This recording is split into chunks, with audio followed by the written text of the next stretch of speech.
Sērijā 1-0, tas bija pats svarīgākais rezultāts. Ja? Play-offos nekad nebūs spēles kvalitāte tāda, kāda gribētos. Ja? Tur vairāk tiek spēlēts uz rezultātu. Tā kā sērijā ir 1-0. Protams, gāja grūti.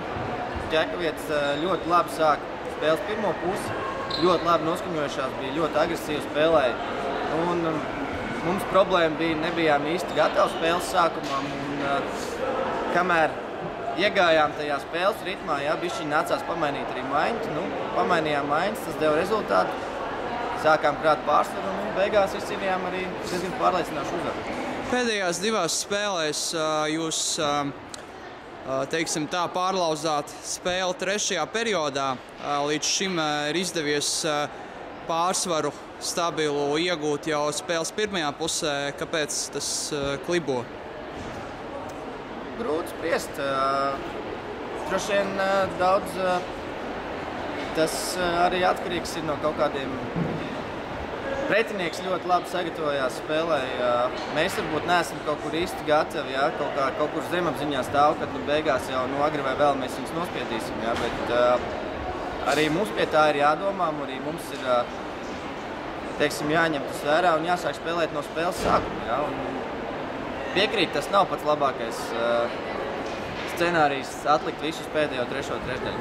Kāds bija sajūtas brīdī, kad rezultāts kļuva 1-2? Sajūtas.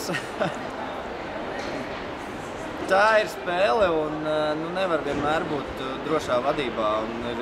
Mēs spēlētājiem jau arī runājam pirms spēles, kad arī būs grūti brīži spēles laikā un būs kritumi.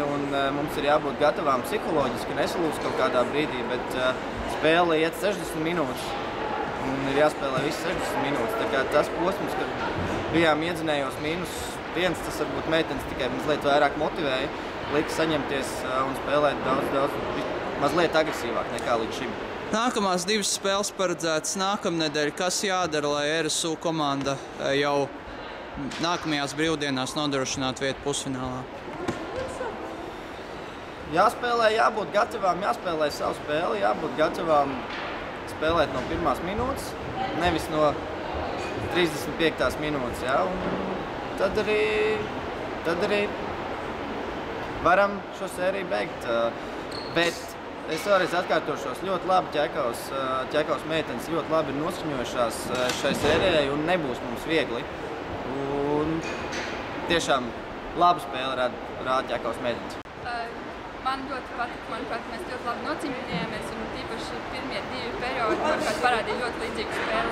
Un tas trešais periods varbūt pastāstīja, ka tur sanāca vairāk traumatizēti spēlētāji, un līdz ar to izmainījās maiņas, un tā spēle vairs nevedās tā kā sākumā. Bet ļoti koši un RSU meitenes arī mācās labi nocīnījās. Pirmās divas trešdaļas parasti pēdējās divās spēlēs bija diezgan līdzīgas, tomēr trešais periods kaut kā neiet. Kas pietrūkst? Nezinu, varbūt RSU meitenēm arī lielāka pieredze ir. Nezinu, cepuri nosmeitnēm. Bet es domāju, ka nākamās spēles mums tagad tās ir vairākas spēles pēc kārtas, un tagad tās ir nedēļa pārtraukums, un es domāju, ka laiks atpūsties, un tad arī būs trešais periods. Ko treneris teica pēdējā pārtraukumā? Nevar atklāt. Nākamās spēles divas pēc nedēļas Rīgas Olimpiskajā centrā. Mēdz teikt, ka vājākām komandām lielais laukums dod priekšrocības. Vai tu tam piekrīti? Kas jādara, lai veiksmīgi turpinātu sēriju? Jo it kā šeit jau mēs redzējām, kad komandas var līdzvērtīgi spēlēt šodien. Jā, mums arī patīk lielāks laukums. Un redzēs, kā būs. Domāju, ka varam vēl rietīgi pacīnīties.